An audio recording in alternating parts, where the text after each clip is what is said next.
Hello everyone, it's Dr. Lilly again here at Enhanced Chiropractic Relief. Today we're going to be talking about a meta-analysis analyzing step count and its reduction in mortality risk and cardiovascular death events. So today we're going to be talking about a meta-analysis which analyzed the relationship between step count and its reduction in cardiovascular incidences as well as reduction in all-cause mortality. What this study essentially came down to is they wanted to analyze the effective recommendation of 10,000 steps per day.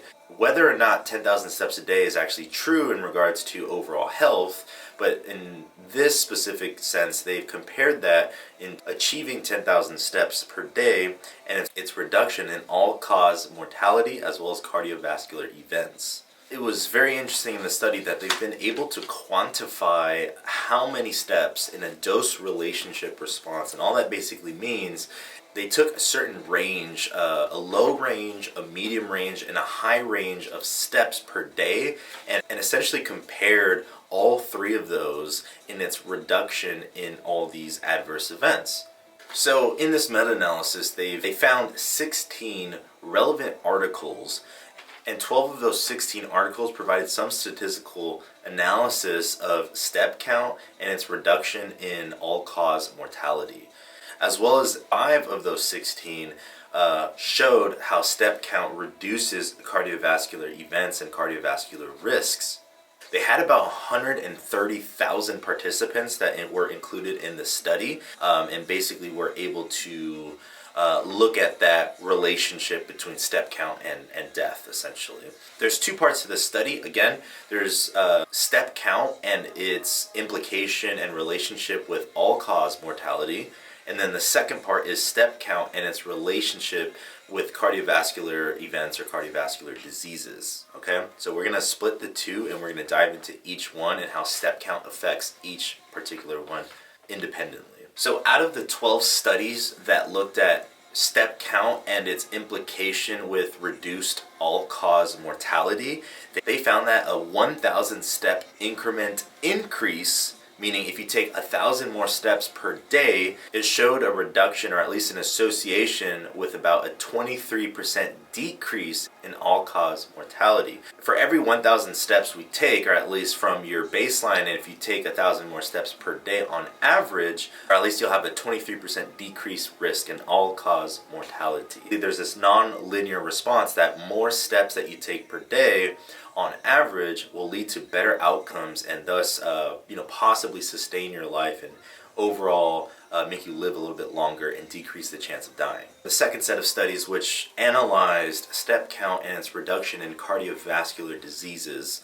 and it's very much similar to what we found with all-cause mortality, because you can essentially lump cardiovascular disease into a positive factor of all-cause mortality. It's just one component of it. So what they found was if you compare the medium amount of step count, which was 5,500 steps per day, compared to the lower step count, which was 3,700 steps per day, there was a 17.7% reduction in cardiovascular deaths or diseases. And again, that goes further if you compare the higher step count amount, which was reported about 9,500 steps per day, and again compare that to the lower end, which was 3,700 steps, they found a 42.9% reduction in cardiovascular disease or deaths. So again, similar to all-cause mortality, you can compare the 2 now that more steps has this non-linear dose response that you will decrease all-cause mortality as well as cardiovascular diseases. So higher step counts has been shown to make you live a little bit longer and decrease the risk of any heart attacks or strokes or things like that. So with this study, it was a little bit limited in some sense. They didn't look at any other relationship in terms of low socioeconomic status, other ethnicities or races. There is no research in terms of if this is just an all-around benefit for everyone, but you kind of can't make that distinction with just one sample size.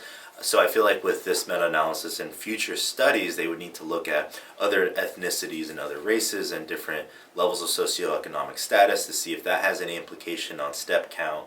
So just an idea for future research and just I guess maybe take this with a little bit of a grain of salt, that it's not a perfectly conducive study. No study is, but it does point into a particularly bright future in terms of overall health and what we can do in terms of our own personal health to reduce the risk of dying and cardiovascular events. And it's something that is free and pretty easy to do for most people, which is just walking. This study did not look, or at least they had no way of knowing if step intensity was any factor in that. What that basically means is that if you go for a walk, if you're going for like a power walk, you're essentially having more of an intense step count, or a step intensity goes up.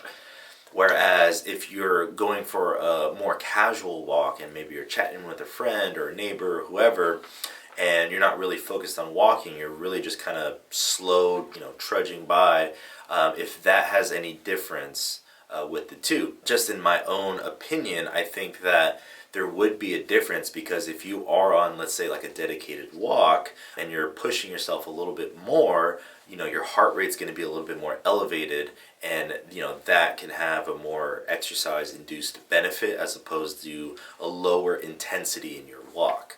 But to sum up everything in a condensed fashion, as always, you are better off walking a lot more than not. Simple as that. If you want to reduce the risk of all-cause mortality, aka dying, as well as cardiovascular deaths, as you get older, you want to walk more. And in my opinion, I believe that you should be walking at such a pace and intensity that you're almost getting up to a sweat. You're at least getting your heart rate a little bit higher, and not just casually walking. And statistically, we have evidence now that shows that if you increase your step count by 1,000 steps, there is decrease in all these risks, as well as if you're in the higher percentile, closing in on around 10,000 steps per day, you're going to have quite a few benefits going for you in terms of overall health and activity levels that are going to be really beneficial for you. So, does the 10,000 step model and recommendation live up to it? I would say yes. Again, aiming for 10,000 steps is a good milestone to get to. I think it's a good, clean number that people can easily associate with, and they can easily, check their smartwatches, their pedometers, accelerometers, things like that to track their steps and get to that point where they're aiming for that 10,000 steps per day goal. Just to conclude all of that information, walking is definitely better for you and your overall long-term health. So without further ado, thank you guys again for watching. This is another video. Like, comment, subscribe. Thank you guys for watching. Have a great rest of your day, and we'll see you in the next video.